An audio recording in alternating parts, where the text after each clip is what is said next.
This should be the cranberry colour, which is really lovely. That's what I've got out of the box. I've got, I believe this is like the base cap, so that I can drink the drink with, I can remove the motor, which is probably what I will do. There's also some instructions on there. Nice looking, isn't it? It's not as big as I thought it would be, which is a good thing. Let's see how she does. So it has a plop, which is good if like you're in the gym or something, you just want to flip it open, it feels like on a bike or something. But then to actually open this, you have to unscrew it. I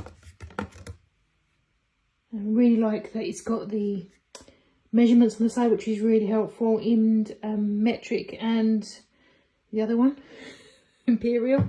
That's really helpful, so you know how much you've got as well. And you have to line up the two arrows, otherwise it will not work.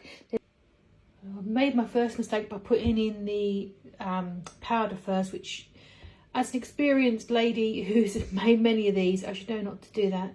And there is the max fill line, at least I can do that part right. There are instructions here, and again it tells you about the buttons. I've also had this in here, which I'm not sure is also a base replacer. It doesn't seem to mention it, but we'll see.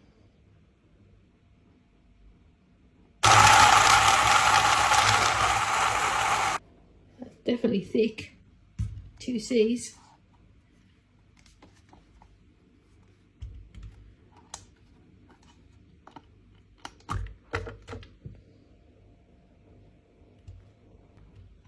So I blended for maybe 10 seconds, not actually that long. And this has got flaxseed in it, so that's what the little bits are. Well, I've tasted it, and normally in my old blender, I could taste the bits of ice in the bottom of it, like the bits, which is not a bad thing. This, I think it's blended all of the ice away, as well as everything else. So it's actually feeling thicker than I would get with my other blender. So because of that, the ice has made it, is the thing that's made this thick, I think, rather than the flaxseed. It's thick with ice, which is, and it's not crystals, it's actual just slush, which is great. Sorry if that looks gross, but yeah, very impressive. And I've screwed the base on. This doesn't fit the base, so I guess it must be the top.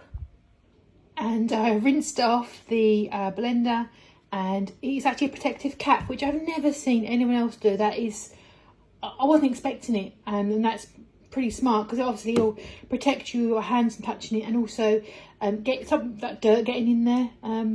Definitely would recommend making sure it's super clean and dry before you do that, though, otherwise it's obviously going to get a bit musty. But there you go, there's my shake with the cap on, the base. It is a bit tricky to get that on and off, otherwise it has to be a tight fit, so bear in mind that make sure you've got it all aligned properly before you do, otherwise it's going to be a bit of a leaker. But super happy, nice and portable, made a great shake. What can I say? There's also, I noticed, a couple of recipes in the brochure as well. Chocolate protein shake, and also strawberry daiquiri and beetroot. Ooh, beetroot without a dip. Okay, that's not a cocktail. But yeah, overall, my personal thoughts are this is, I'm going to say 9.5 out of 10. Many criticisms is I couldn't work out what this was for, but I do now. And I think this could be a little bit larger, but it would make the whole unit heavier, and it probably wouldn't make it as strong. So, but other than that, 9.5 out of 10, highly recommend.